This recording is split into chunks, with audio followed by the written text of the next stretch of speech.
Okay, so I'm very pleased to have with me today Andrew Leigh, Dr. Andrew Leigh, the honorary Dr. Andrew Leigh. He's a member of the Australian government, and he's also a very highly renowned and respected economist, former professor of economics at ANU, has a huge reputation for his research in all sorts of fields, and in particular on inequality and inequality in Australia in particular. So, Andrew, it's really great to have you along today. As you know, this is an interview that we're recording for a new class that we're starting at UTS called Economic Inequality. So we're pitching this at undergraduate students, trying to get them to engage with the topic of inequality, for them to get a sense of, well, what are the kind of the main trends that we've seen in Australia, but also to get them to try and think critically about how inequality stats are presented, for them to be able to engage with them deeply and come to their own views about what they think is going on. Let me just start off, Andrew, by asking you, what piqued your own interest to study inequality? Well, thanks, Peter, and thank you for the generous introduction. I always feel when we're talking about inequality, and if you sort of pump me up too much, then I've got an inclination just to say, no, I'm just another bloke working on this, and we're just mates having a bit of a chat. It feels sort of something a little un-Australian about that. And yeah, in fact, there was a tension that I faced whenever I would talk about my late co-author, Sir Tony Atkinson, the only knight I've ever known, but somebody who got his knighthood for his work on inequality, bless him.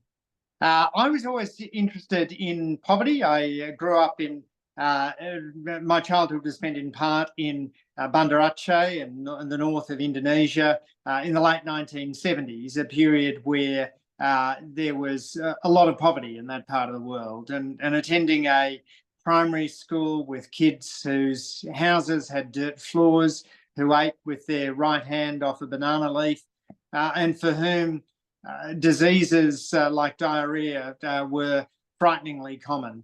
I also was in a household where social justice was a normal topic of conversation. My grandfather was a Methodist minister. Both sides of the family were active in the Methodist Church and in social justice causes, from Amnesty to Oxfam and others. So the idea of egalitarianism always seemed pretty normal to me. And indeed, I think that's the experience for a lot of Australians. You know, egalitarianism, whether it's using the word mate rather than the word sir, or not standing up when the Prime Minister enters the room, or sitting in the front seat of the taxi. These are things we pride ourselves in as a nation. Terrific. Thanks, Andrew. So as you know, that there are many ways to sort of summarize or describe the level of inequality. One of the most kind of appealing ways is to think about the super rich. We know, for example, that Gina Rinehart, her wealth at the moment, Australia's richest person, is in the order of $30 billion. And one of the things that you talk about in your book is a nice sort of visual representation of how to think about that. So if we think about height as representing wealth, and we translate that to the heights of the Australia's richest people relative to people who are the average wealth and the average height, then Gina Rinehart, from memory, is something like 4.7 kilometers high, representing just how staggering her wealth is.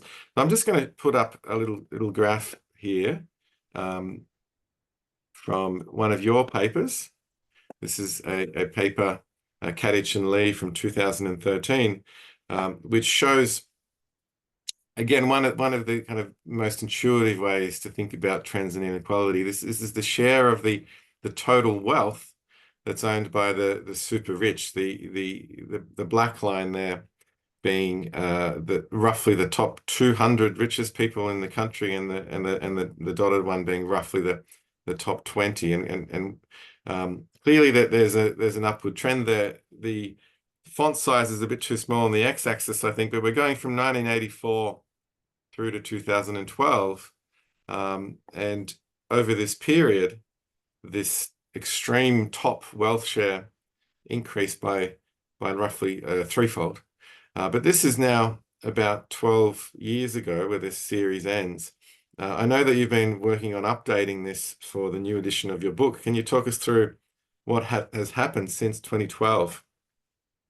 Well, since 2012, we've continued to see an upwards trend. So the updated edition of Battlers and Billionaires, which comes out in October of this year, will show that the top wealth shares have gone up still further.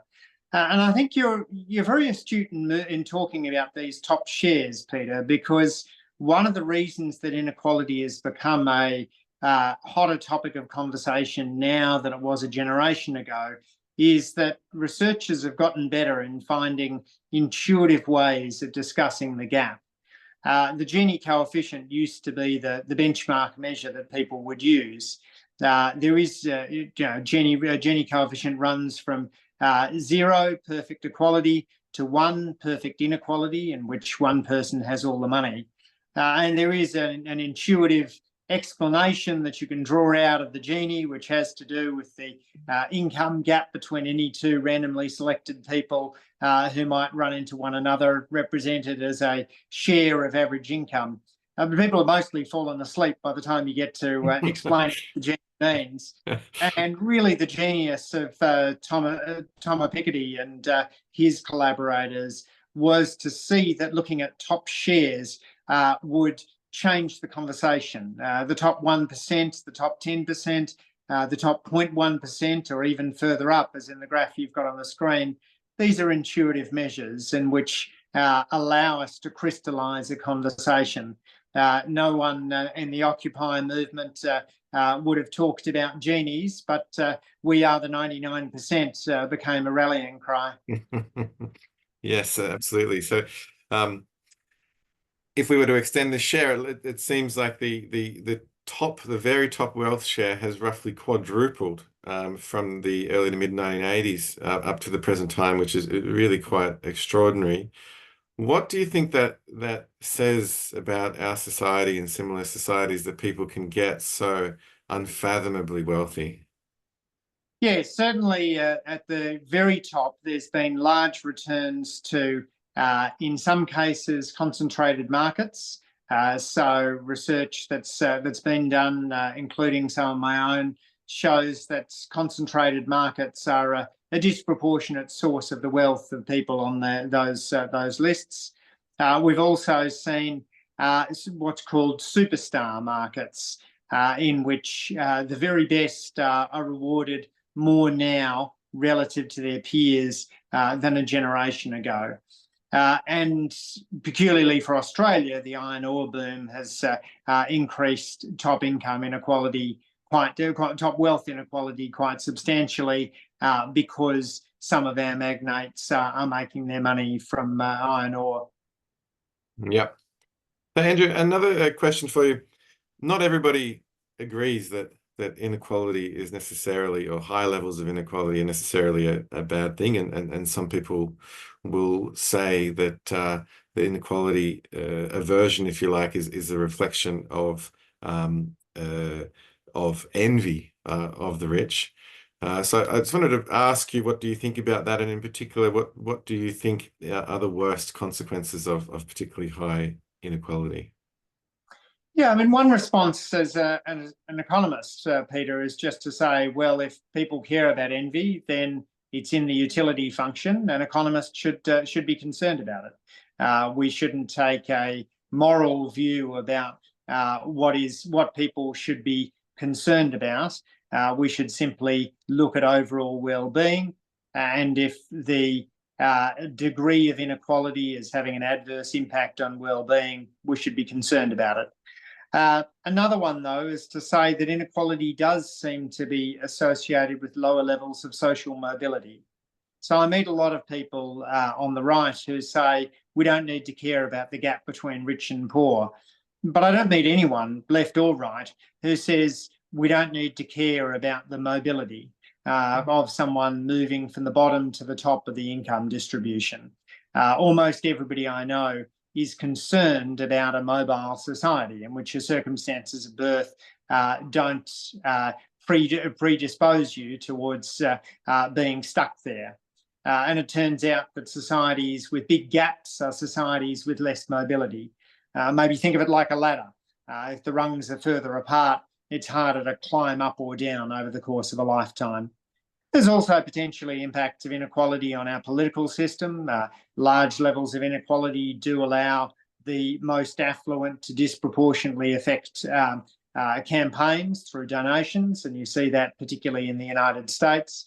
And there may be other ways in which inequality has adverse impacts on society instrumentally. But the argument for more equality is a simple one that people learn in first-year economics, which is that if there's declining marginal utility of income, then a dollar brings more happiness to someone living on the streets than that same dollar would do to somebody who is sailing the seas in a luxury yacht. Yeah, and the effect of extreme inequality on democracies and the ability for democracies to function effectively, you touched on there. That's a really important one. You know, I don't want to pick on Gina Reinhardt too much, but some of the things that she's done over the years, such as trying to buy the Herald and the Age when she was perhaps not happy with the coverage. As an aside, I think if I was to paint a really bad portrait of you, I don't think you'd convince the Australian swimming team to protest about taking the portrait down. But on more serious matters, I mean, I think you go into it in your book quite a lot. The extent to which extreme inequality affects the democratic process is super important.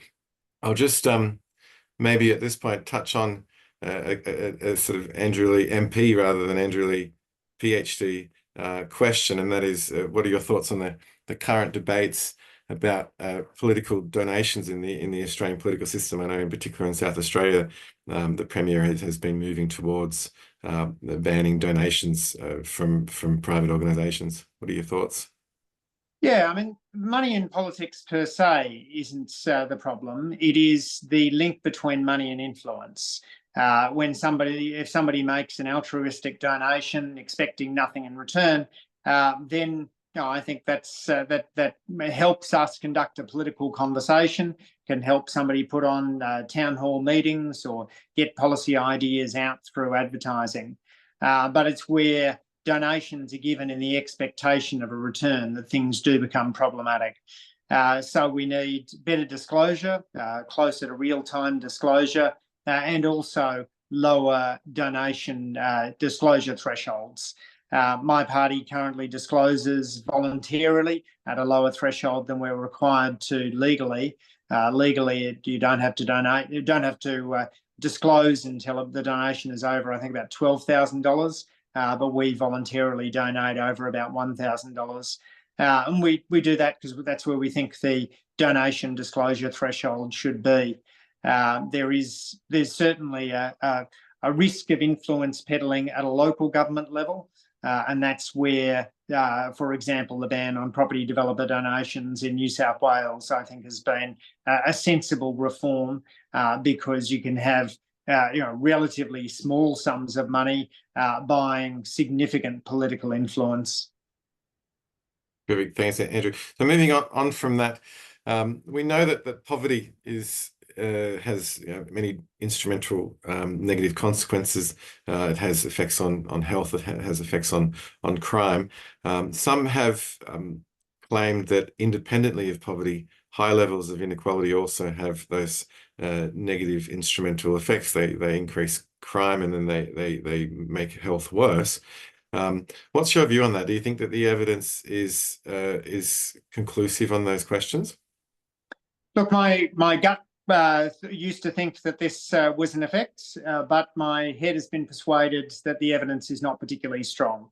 It is certainly true that those of lower incomes are more likely to be in poorer health, that low income is associated with a greater likelihood of being in jail or being a victim of a crime. But it doesn't appear to me that inequality independently affects health. If that were the case, then the societies that had become most unequal, where inequality had increased the most, would be the societies where health had worsened the most. And that's not what we see. It does appear that inequality and health go together in the cross-section, but in the panel, that relationship doesn't show up. And so work that I've done with Christopher Jenks and Dan Andrews has persuaded me that this is not the best reason to care about inequality. That's a view which is in contrast with some other prominent thinkers. The Wilkinson and Pickett book, the Spirit Level, does make the case that inequality is bad for your health, but it does so based on pure cross-section data. Go to the panel, look at countries' changes over time or regions' changes over time, and you really don't see this effect showing up. So I admire the researchers, but I think there's better reasons to care about inequality. Perfect, thanks, Andrew. I'm going to share another graph. This one is from online World Inequality database. You have very similar graphs in your work. In fact, you produced the earliest versions of this work for Australia. So this is what this is inequality summarized over a longer term, slightly longer term, a little bit more than a century. It shows what you call the great contraction. I think it was from the start of the century to the end of the 70s, start of the 80s, and then the great diversion. Or I can't remember the word you use, but the opposite of contraction from the 1980s onwards. A little bit more, I guess, contentious as to what's been going on in recent years, but certainly I've never seen anybody claim that inequality has done anything other than increase since 1980 in terms of like a medium-term picture. Now, one thing that sort of interests me quite a lot is just in the time that I've been around working in this area, it's really only relatively recent, let's say in the last 20, maybe 25 years, that we really knew anything much at all about inequality in a quantitative sense before, say, the 70s or maybe the 60s in Australia. It's only since your work, following on with Tony Atkinson's earlier work and also your collaboration with him, that we have this picture of inequality over a century. So I was hoping that you could just talk us through the emergence of that literature, how that literature came about. Why is it that suddenly we could go further back in time? And when you've done that, maybe some reflections on where that literature is going to head next. Yes, and the idea of using taxation statistics as a way of understanding inequality really, while some early work had been done in the 1950s, really had its modern genesis with Thomas Piketty and then others such as Tony Atkinson, Emmanuel Sayers, who worked on various countries. And the idea is where we've got taxation statistics, they tell us a lot about the income distribution at the top, so long as we combine them with data about the overall size of the adult population and total household income, the income that would have been reported if everybody had paid tax. That then allows us to have an annual measure of inequality, which is something pretty remarkable if you're able to take it all the way back until 1912, as we can do in Australia using the Victorian taxation statistics. And that's in contrast with the surveys, where Australia has occasional income and wealth surveys. There was one in 1915, there was another one in 1968, but the income surveys really don't get going until the 1970s. So if you want a longer picture, you've got to look at the tax data instead. And it's a fascinating picture that emerges from that. This U-shape that you see for Australia is also what you see for Britain, for Canada, for New Zealand, for Ireland, and of course for the United States. A decrease in inequality between World War I and World War II, and then particularly accelerating in the post-war decades, and then an increase in inequality starting somewhere around the late 1970s, early 1980s. And do you think there's this is a bit of a speculator, but do you think that there's any other sort of big innovations in measuring inequality that we'll see in the future, or have we kind of exhausted all of the mining data mining opportunities for studying inequality? Well, the other big one was around wealth inequality, where Tony Atkinson showed in the 1970s that you could use estate tax returns to uncover wealth inequality. And Atkinson's idea was that you could think of death as a random sampling procedure contingent on age.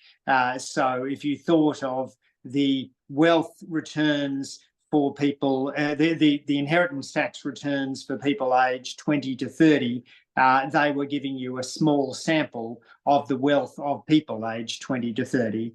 That approach only works for countries that have inheritance taxes. Australia had one up until 1979. So Pamela Katic and I used that to estimate wealth inequality in Australia. And for countries that still have inheritance taxes, analysis by Wojciech Kuczek and Emmanuel Saez in the United States has put together a very nice long-run wealth inequality series. And then you've got much simpler approaches like the one you showed before of looking at the very top wealth shares based on the rich list data, which kick off typically in the early 1980s. Yep. Thanks, Andrew. And in your book as well, you talk a lot about data pre-20th century, all sorts of I guess more speculative indicators of inequality, a number of household servants that are employed per relative to the population, and ratios of wages to land prices and those sorts of things. The other thing that you do in your book that over and above the stats is you tell a lot of stories and anecdotes about the Australian egalitarianism and how it's sort of featured throughout Australia's colonial history. Are there any particular anecdotes that come to mind that you would like to share? Yeah, and one of the ways in which inequality, I think, has shaped the national character is through how our prisoners of war behaved in World War II. And these are stories which are told by various people, including Tom Uren, who then went on to serve as a minister in the Whitlam government. And he talked about how there were different cultures in the prisoner of war camps. The Americans, he said, were the cowboys, the individualists. The British hung on to their class structure like bulldogs. They had, if an officer got assigned a tent, then the officers slept in the tent and the men slept out in the open. The officers got more rations, they ate better, and the men ate worse. And the Australians, he said, set up their own little male bonded welfare states in which they shared everything they had and made sure that those who were sick got a little bit more. And Tom Uren argued that as a result, when dysentery came, the survival rates were highest among the Australians. I don't know whether that holds up in terms of the official statistics of mortality in prisoner of war camps, but it does remind you that these approaches to egalitarianism really are different across countries. Now, where do you think that stems from in Australia? Where is this sort of national myth originate? Yes, it's a great question. There's probably an extent to which the highly rural landscape required a more egalitarian approach. We also know that employee power was greater in Australia, largely because workers were more scarce. So if you take the contrast between London and Sydney in the 1800s, London has very little land and heaps of people. So the thing that's most valuable is land, and workers are a dime a dozen. You come down to Sydney and there's heaps of land and hardly any people. So the valuable thing is the people, not the land. And that meant that workers in Australia were earning the highest real wages in the world by the late 1800s. It meant that we had a stronger union movement in that time, and it probably contributed to the egalitarian sense of the country. Yep. And hopefully that identity can persist even with extremely highly valuable land in Sydney now. Yes, exactly. And housing, as you've written articulately, really does seem to be a divide between rich and poor today.